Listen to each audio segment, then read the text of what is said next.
ऑफिसचं उद्घाटन करायचं होतं आणि त्या ऑफिसच्या उद्घाटनाच्या निमित्तानं आदरणीय चंद्रकांत दादा आणि आम्ही आपल्याकडे उपस्थित होतो आणि तिथं उद्घाटन झालं आणि चहा प्यायला आपण बसलो आणि चहा प्यायला बसल्यानंतर तिथं असा विषय निघाला की आपण आता कोल्हापूरच्या दृष्टिकोनातून काय काय करायचं. त्याच्यामध्ये आपल्यातल्याच काही मंडळींनी मांडलं की आपल्याला या ठिकाणी आपलं IT सेंटर सुरू व्हायला पाहिजे, त्यासाठी काम करायला पाहिजे. दादांनी आपल्याला प्रश्न केला की बाबा ठीक आहे, तुम्हाला सगळं मी देतो, पण तुमच्याकडे माणसं कुठं आहेत. आणि तुम्ही ज्या तत्परतेने त्यावेळेला सांगितलं त्याच्याबद्दल तुमचं अभिनंदन करायला पाहिजे. कारण साहेब त्या दिवशीचा प्रसंग असा होता की आम्ही लोकप्रतिनिधी सुद्धा आम्ही एक विशिष्ट अशा पद्धतीच्या विचाराने जात असतो, परंतु तुम्ही तत्परतेने यांनी असं सांगितलं साहेब आमच्याकडे इतकी यंत्रणा आहे, आम्ही अशा पद्धतीने चालू शकतोय. पुणे आणि मुंबईपेक्षा सुद्धा इथं जो काय स्कोप आहे तो जर बघितला तर निश्चितपणानं तुमच्या मनात जे काय प्रश्न आहे त्याच्या उलट सगळं चित्र आहे. कोल्हापूर हे ITचं हब होऊ शकते अशा पद्धतीने तुम्ही सांगितलं. आणि मग एका बाजूला चंद्रकांत दादा असतील, दुसऱ्या बाजूला आम्ही असू, आदरणीय क्षीरसागर साहेब असतील, सन्मान्य अमोल महाडिक साहेब असतील, नामदार मुश्रीफ साहेब असतील, सगळ्याच मंडळींनी अतिशय चांगल्या पद्धतीने मनावरती घेऊन या सगळ्या कामाला गती द्यायचा अतिशय चांगला प्रयत्न केला. मी या कार्यक्रमाचं या निमित्ताने येत असताना मी मुद्दाम या ठिकाणी पहिल्यांदा अभिनंदन करेन आदरणीय क्षीरसागर साहेबांचं. या शहराचे आमदार आणि सातत्याने या शहरातल्या लोकांना काही चांगलं द्यायचं असेल तर त्यातलं एक म्हणजे IT सेंटर असेल म्हणून सातत्याने विधिमंडळामध्ये सन्मान्य मुख्यमंत्री आणि दोन्ही उपमुख्यमंत्र्यांच्याकडे सातत्यानं आग्रह धरणारे लोकप्रतिनिधी म्हणून त्यांचा निश्चितपणाने या IT सेंटरच्या कामामध्ये असणारा सिंहाचा वाटा आम्ही सगळेजण बघतोय. आणि त्याच्या बरोबरीनं दुसरे आमचे सहकारी अजून कुठं आलेले दिसत नाहीत, परंतु दुसरे सहकारी सन्मान्य अमोल महाडिक साहेब आज अजितदादा हयात नाहीत, परंतु ती शेवटची बैठकीच्या वेळेला सुद्धा आपण सगळेजण आम्ही ऑनलाईन उपस्थित होतो आणि अजितदादांच्याकडच्या त्या बैठकीमध्ये एका बाजूला नामदार मुश्रीफ साहेब, दुसऱ्या बाजूला आम्ही, तिसऱ्या बाजूला क्षीरसागर साहेब आणि चौथ्या बाजूला अमोल महाडिक साहेब आपल्या आपल्या पद्धतीने बॅटिंग करत होते. आणि शेवटच्या टप्प्यामध्ये ही जागा हस्तांतरित करण्याबद्दल ज्या पद्धतीची धावपळ धडपड सन्मान्य अमोल महाडिक साहेबांनी सुद्धा केली त्या सगळ्या गोष्टी सुद्धा महत्वाच्या आहेत. अमोल येडगे आपले कलेक्टर आहेत, आज त्यांची ट्रान्सफर झाली, परंतु निश्चितपणाने त्यांचंही अभिनंदन करायला पाहिजे. कारण शेवटच्या टप्प्यामध्ये ती जागा आणि त्या जागेतल्या काही तांत्रिक अडचणी होत्या. त्या तांत्रिक अडचणींमधनं ज्या वेळेला हे सगळं करायचं होतं त्यावेळेला थोडीशी एक तांत्रिक अशी मुद्दे होते.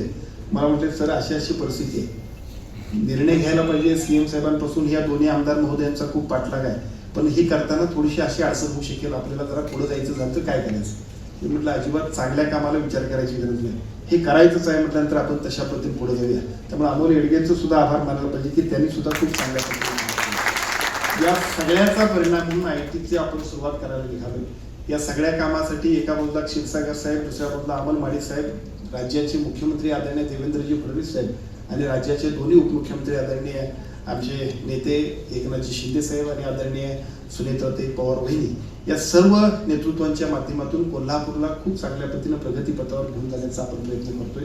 विशेषतः आपण सगळे IT क्षेत्रातले मान्यवर आहात, कोल्हापूर शहरातलं क्रीम ऑफ इंडस्ट्री असं म्हणता येईल अशा पद्धतीचे सगळे मान्यवर आहात. मला सांगायला निश्चितपणे आवडेल राज्याचा या संपूर्ण महायुतीचं सरकार परत आलं आणि परत आलेल्या सरकारनंतर आम्ही गेल्या वर्षभरामध्ये काय केलं याचा लेखाजोखा सुद्धा तुमच्या सगळ्यांच्या समोर मांडायला आवडेल.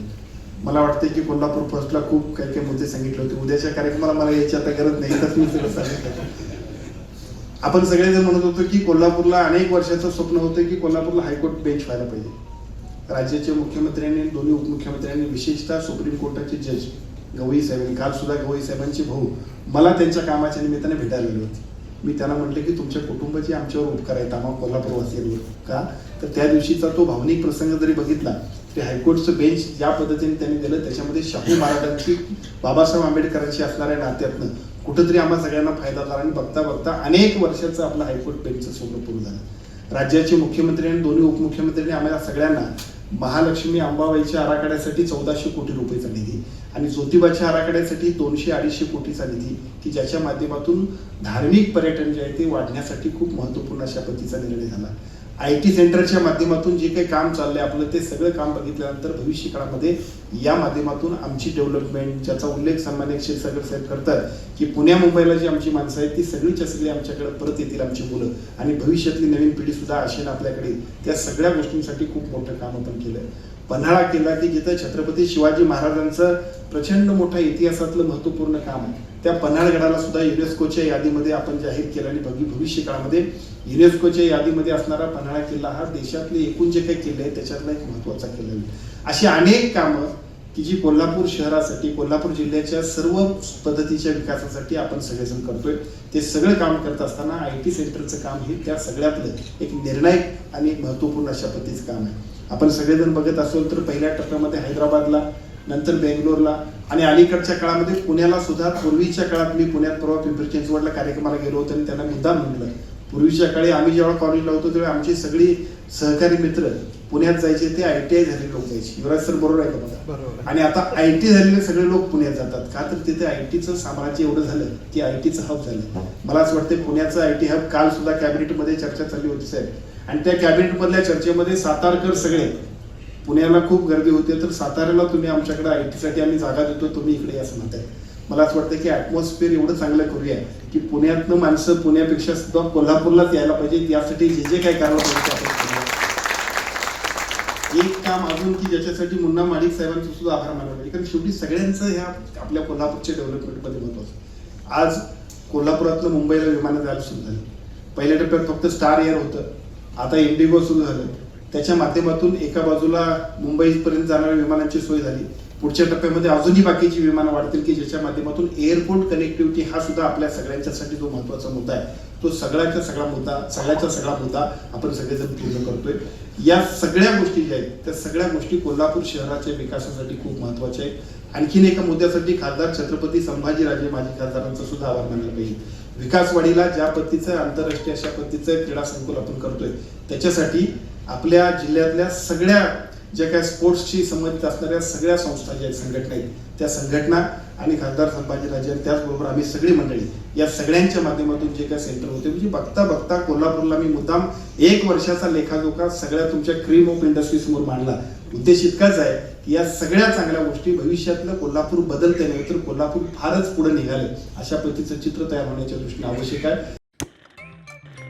जेवण म्हणजे फक्त पोट भरणं नसून ते चविष्ट आणि आरोग्यदायी हवं.